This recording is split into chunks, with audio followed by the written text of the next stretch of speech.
Hey everybody, Fabian for Liberty, Internet Anchorman TV, FabianForLiberty.com. So the Associated Press today came out with a story.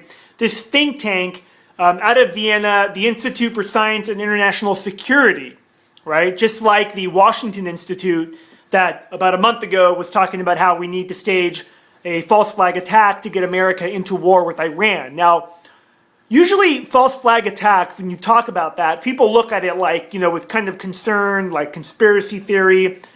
Again, they haven't done the research. They haven't seen the people literally on record in front of full audiences talk about the need for false flag and then go back and identify the past false flags that have taken place in history, whether it was the sinking of the Lusitania, whether it was 9/11, whether it was Pearl Harbor. Not that Pearl Harbor itself was a false flag, it's just whether or not government had advanced knowledge, which I believe they did for 9/11, they did for Pearl Harbor, but nonetheless.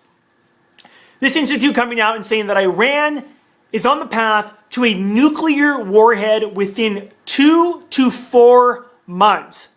Okay, I'm reading a book right now about the Cuban Missile Crisis and John F. Kennedy in the time where, in fact, last night I favored or liked his speech to the American people, basically saying, hey, look, Cuba, we've come to find out, has 16 to 24 missile delivery systems in the island of Cuba that could be equipped with a nuclear warhead that can hit targets as far as Montana, Washington, D.C., basically all over the U.S. Huge major security, national security announcement.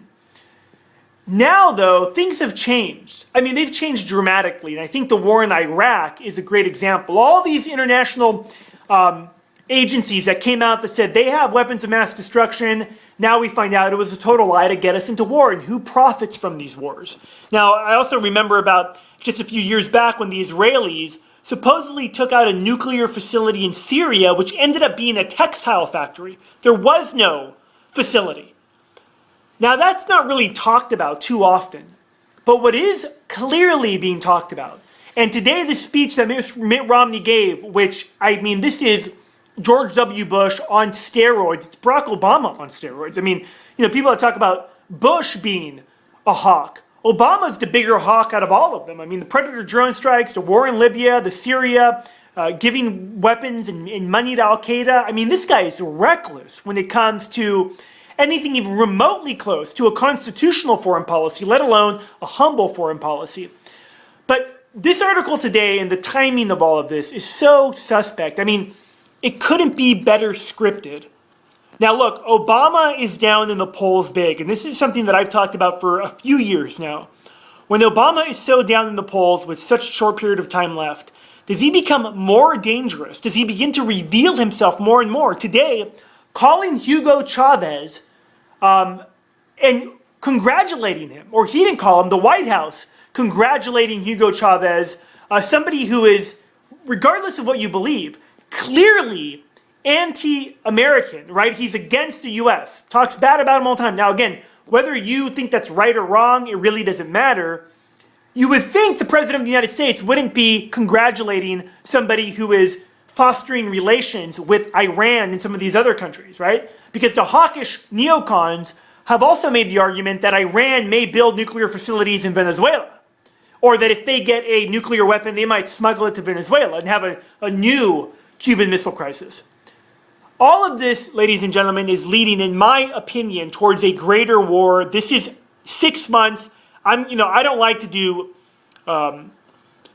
like to basically make predictions of time. Now, predictions on direction, that the dollar is going to lose the world reserve currency, I believe that 100%. I'm structuring my investment portfolio behind that. I'm making lifestyle decisions about that, over that. I believe that with everything that is coming in my lifetime, but probably more like in the next couple of years. But I'm not going to attach a date to it like Max Kaiser saying full economic collapse by April. That's a guy who's pretty credible. He has sources, talks to a lot of high financial people. I do as well, but whatever. He's claiming April.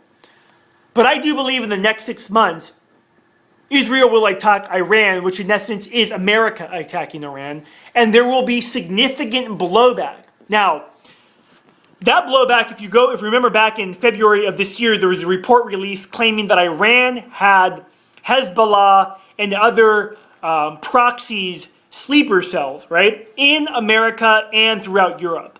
So an attack on Iran, in my opinion, would see some of these sleeper cells or government agents, whoever, activated and attacks coming here, right? It's called, I mean, yes, much of this is planned. Yes, some of it is truly retaliation and revenge. But the third element of all of this is the scripting of all of it. The narrative that it's going simultaneously with the economic collapse. I did the dollar bubble. When's it going to burst? That video, I did it on Saturday. And again, all of this stuff is linked together. They can't have the global reset of the world reserve currency, in my opinion, unless there is a great war, just like World War II. So are we seeing things, whether or not, and I'm not claiming all of these characters like Romney, I'm not saying all these people are in on this big conspiracy. I think that the people that are writing the conspiracy and are trying to push it in this direction, they purposely seek out people that they know in advance. How will this person respond if this happens? By all accounts, Mitt Romney will respond by extremely hawkish views. Instead of saying, let's bring the troops home, let's close down the military bases, he will be, again, on record, $2 trillion expansion of the Pentagon budget. They don't even need that, but he's like, let's do it. Cause for concern. 6 months, I believe we will have a greater regional war in the Middle East that will involve Iran. Keep in mind, the war is already on. We already have attacks within Iran. There was a Predator drone shot down over the weekend. They're trying to say that Hezbollah, people that are running around in sandals and AK-47s that are 30 years old, are now flying Predator drones in Israel. It's literally that bizarre, but that's what they're claiming. So here we go, ladies and gentlemen. What we've talked about, literally, there's been concerns about a strike on Iran now for 6-7 years, I think is months away. Remember tonight, American Freedom Radio at 8 p.m. Eastern Time, the Fabian for Liberty program. You can click the link below. Your calls are appreciated, and I like engaging with you all that have good questions to ask about what's going on, or your story about waking up, whatever it may be. We cover all kinds of things. I try to get to calls as I can, but then I get into these tangents, and I have to just, get all my ideas out. So if you call and you're on hold for a while, call back. I'll get to you. FabianForLiberty.com is the website. Thanks for watching. I'm out.